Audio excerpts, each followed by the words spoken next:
দেখুন, এমন ফুটেজ আমার কাছে আছে যেখানে একদম স্পষ্ট দেখা যাচ্ছে আবার মারমাদেরে আবার কিছু ছেলে ফেলে বাঙালি ঘরের ভিতরে নিয়ে আগুন লাগাই দিয়ে বেরোয় আসতেছে। একদম ক্লিয়ার ফুটেজ আমার কাছে আছে, আমি চেক করে নিয়েছি। আমি তো ওদের ভাষাও বুঝি, দেখেছি।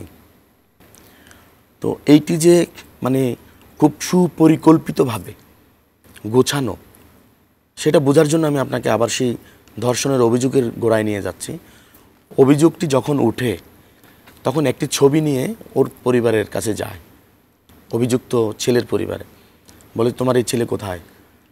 বলেছে, আমার এই ছেলে তো কাপ্তাই পলিটেকনিক ইনস্টিটিউটে পড়ে। তার মানে খাগড়াছড়ি থেকে আরেকটা জেলা, রাঙামাটির কাপ্তাইতে। বললো যে না, তোমার ছেলে তো এখানে ছিল কিছুক্ষণ আগে, অমুক মেয়েকে সে ধর্ষণ করছে। তদন্তে যেটি এসছে, আমি আপনাকে ওটি বলছি, যেটা আসলে আলোচনায় আসে না। ও তো বলে যে কি বলে, এটা তো সারপ্রাইজ, আমার ছেলে তো এলাকাতেই নাই, সে তো আসেনি।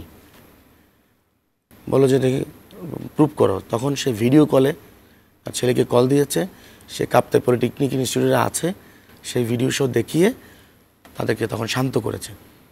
কিন্তু 5 মিনিট না যেতেই আবার ঘুরে বলেছে, না এ না, তাহলে তোমার ছোট ছেলে, যাকে এখন অ্যারেস্ট করা হয়েছে। বুঝেছেন বিষয়টা?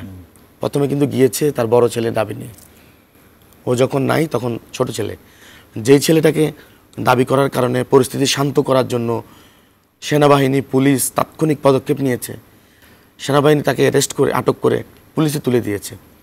কিন্তু আবার পরবর্তী তদন্তে দেখা গেল কি, এই ছেলেটিও উল্লেখিত ঘটনার সময়ে, যে 9টার সময় ঘটনা বলেছে এজাহারে, তখন এই ছেলেটি ছিল ঘটনাস্থল থেকে প্রায় 3 কিলোমিটার দূরে খাগড়াছড়ি বাজার সদরে। ওইটারও ভিডিও ফুটেজ সংগ্রহ করা হয়েছে। সে কোন কোন দোকানে কেনাকাটা করছে, পূজার কেনাকাটা চলছিল, সেই তথ্যগুলো কিন্তু এসছে। তাহলে যারা এটি সাজিয়েছে প্লটটি, তারা কি করেছে এখানে দেখেন। এটি হতে হতে মধ্যরাত হয়ে গিয়েছে। মধ্যরাতের এই ঘটনা সকালবেলায় সুন্দর ব্যানার নিয়ে, ফেস্টুন নিয়ে, পরিকল্পিতভাবে পুরো জেলায় বিক্ষোভ নিয়ে সকালে বেরিয়ে গিয়েছে, খুবই অল্প সময়ে। Is it possible? যদি আগে থেকে পরিকল্পনা না থাকে, অথবা এর পেছনে যদি আপনার বড় ইন্ধনদাতা, বৃহৎ শক্তি না